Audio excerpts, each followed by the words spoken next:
कल रात को मैं पहुंचा 9 बजे करीब में। अच्छा अच्छा जी गांव पे। जी जी तो जैसे आपका दिशा निर्देश हो रहा है वैसे तो मैं कर रहा हूँ जी। ओनली ये 3-4 घंटे का ध्यान भी अब हो रहा है, सुबह दोपहर और शाम को। अच्छा अच्छा जी अनुभूतियों में जैसे परसों वहाँ पे मैं शाम को बैठा था जी, जी तो ऐसा लग रहा था मतलब अपने आप आधा घंटा पौन घंटा के बाद मेरा पूरा शरीर मतलब आगे पीछे हो रहा है अपने आप। जी ये मुझे लग रहा है जब मैं स्थिर बैठा हूँ लेकिन फिर भी पूरा शरीर आगे पीछे हो रहा है। जी। तो मैं वहाँ आपसे बात नहीं कर पा रहा था, टाइम नहीं मिल पा रहा था। मैं सोचा जो घर पे चल के बात करूँगा, कुछ पूछना भी था तो इसलिए मैं फोन किया। जी बताइए। जी तो यही सब हो रहा है और आगे आओ मानसिक जब तो चल ही रहा है। जी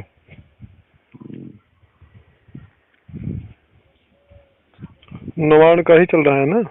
जी जी जी नवाण ही चल रहा है। और वहाँ जो सत्चंडी हो रहा था तो मैं पाठ भी वैसे ही जैसे आप बताए थे एक आसन पे बैठ के, तो मैं संपुट पाठ 2-2.5 घंटा में लगता था, मैं वो एक ही आसन में मतलब बैठ के पूरा कर लेता था। हाँ तो वही तो महत्वपूर्ण है, हमारा आसन जो है, आसन ही तो हमारा महत्वपूर्ण होता है ना। जी जी तो 2-2.5 घंटा में वैसे ही बैठ के अपने कमर सीधा करके और सीधा बैठ के मैं वो पाठ पूरा कर लेता। नहीं नहीं सही है, ऐसे ही करना चाहिए। जी तो अभी 4 ही घंटे का कर पा रहे हैं? एक बार बैठते हैं ध्यान पे तो कई घंटा बैठते हैं? एक बार बैठते हैं तो गुरुजी सुबह शाम में तो मतलब घंटा से पार जाता है और दोपहर में वहीं 2 घंटा के लगभग। जी जी। जी तो हिलना डुलना तो नहीं ना होता है इसमें कि पैर इधर उधर करना ऐसा कुछ? बीच में थोड़ा सा जी पैर जब भर जाता है ना लगता है कि कुछ है ये नहीं है नीचे, थोड़ा सा पैर हिलाना पड़ता है। नहीं नहीं तो यही स्थिति तो लगातार बनाए रखना है ना। जी मतलब जैसे कि ये लगे कि पैर नहीं है तो ये स्थिति आपको लगातार बनाए रखना है। ठीक है। उसी स्थिति में रहना है, हिलना नहीं। नहीं नहीं जी तो सुबह जैसे 1 घंटा पार जाते हैं तब भी पैर हिलाना पड़ता है, शाम को भी? जी नहीं जी नहीं नहीं केवल दोपहर में? नहीं जी घंटा भर में नहीं हिलाना। मतलब दोपहर वाले में केवल पैर इधर उधर करना पड़ता है? जी जी जी जी। हाँ तो वो प्रयास करिए कि मतलब जैसे कि 2 घंटा 2.5 घंटा आराम से बैठ पाइए। जी मतलब 2.5 घंटा आपने पूरा किया तब यो आप पात्र होते हैं साधना के, ऐसे समझिए आप। जी जी जो कड़वा सत्य है वो मैं बता रहा हूँ आपको। जी जब आपका 2.5 घंटा हो जाता है बिना किसी समस्या के, बिना किसी तकलीफ के, जब आप 2.5 घंटे तक बैठ पाते हैं तब आप किसी साधना को करने के अधिकारी माने जाते हैं।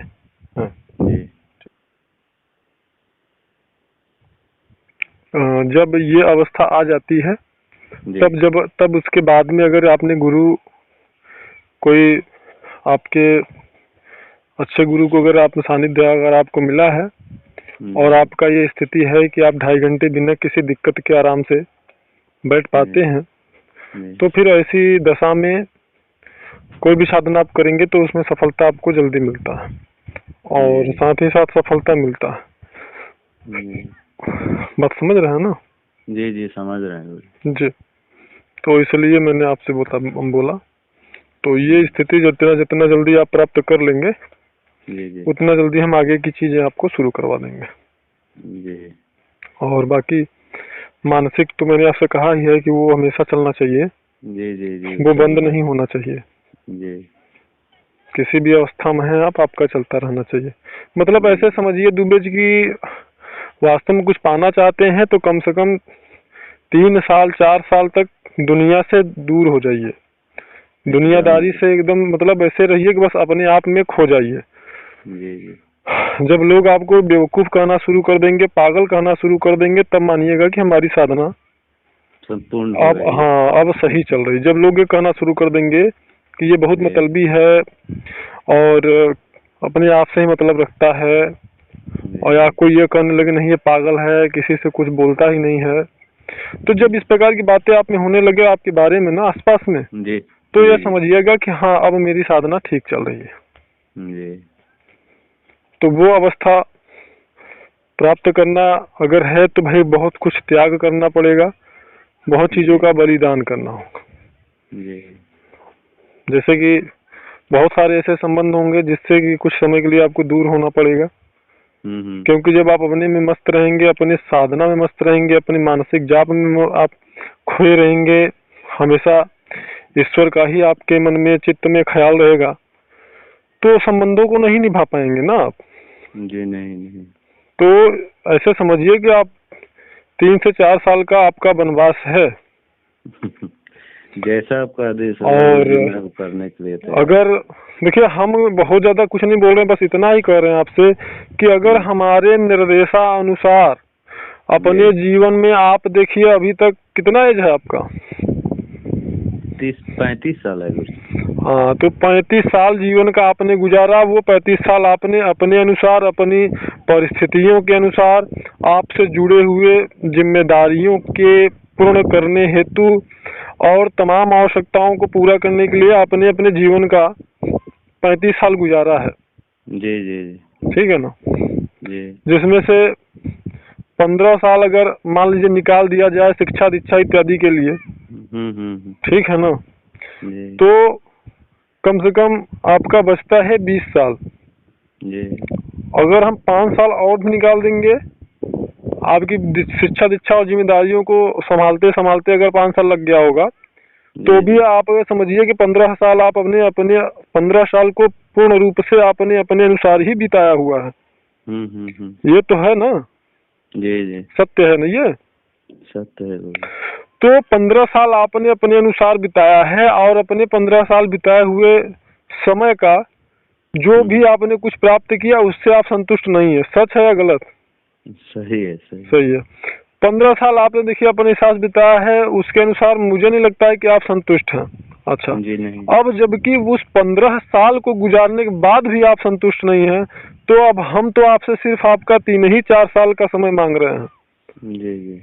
और उस 3 और 4 साल के बाद पृथ्वी पर कोई ऐसी ताकत नहीं होगी जो आपके सामने खड़ा हो पाएगा। ऐसे आप समझिए, इससे ज्यादा कुछ नहीं बोलेंगे। दुनिया में कोई ऐसा कार्य नहीं होगा जो धर्म युक्त हो, न्याय संगत हो, सत्य निष्ठ हो। ऐसा कोई कार्य नहीं होगा जो कि करने में आप समर्थ न हो। ठीक है, ये तो मैं आपके व्यक्तिगत लाभ की बात कर रहा हूँ। और अगर जीवन के प्रधान उद्देश्य को पूरा करना है, तब तो आपको लंबे समय तक फिर जुड़े रहना होगा। जी। तब आगे का जो समय है फिर वो आपको हमारे मार्गदर्शन में ही बिताना होगा। जी। क्योंकि देखिए कुछ लोग क्या होता है ना कि जब अपनी इच्छा अनुसार उनकी इच्छा की पूर्ति होने लगती है, मनोकामना पूर्ण करने में सक्षम हो जाते हैं, तो फिर वो थोड़ा सा साधना से दूर हट जाते हैं। जी। वो साइड उसका कारण क्या होता है? उसका कारण यह होता है कि फिर वो व्यापारीकरण करने लगते हैं। जी। अपनी शक्तियों का, अपने सिद्धियों से लोगों को लाभ पहुंचाते हैं, उनसे धन प्राप्त करते हैं।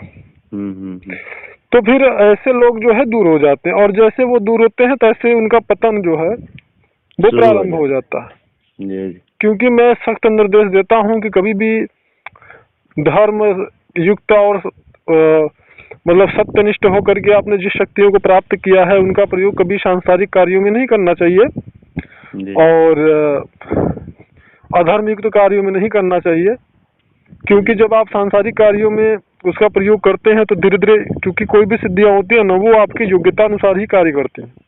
जी। आपका योगबल जैसे ही क्षीण होगा फिर वह कार्य करना बंद कर देती है। और साधुओं की क्या है कि जब वो उनकी इच्छा पूरी होने लगती है, वो उनके अंदर वो सामर्थ्य आ जाती है, तो फिर अपने के साथ साथ वो लोगों का भी भला करने लगते हैं, साथ साथ धर्म युक्त, अधर्म युक्त, सही गलत सब भूल जाते हैं। फिर तो हर चीज के लिए प्रयास करते हैं, ये भी हो जाए वो भी हो जाए। और दुनिया में कोई ऐसा नहीं है जो परेशान नहीं है।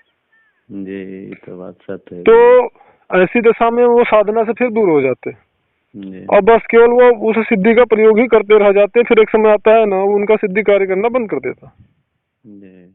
बात समझ रहे हैं आप?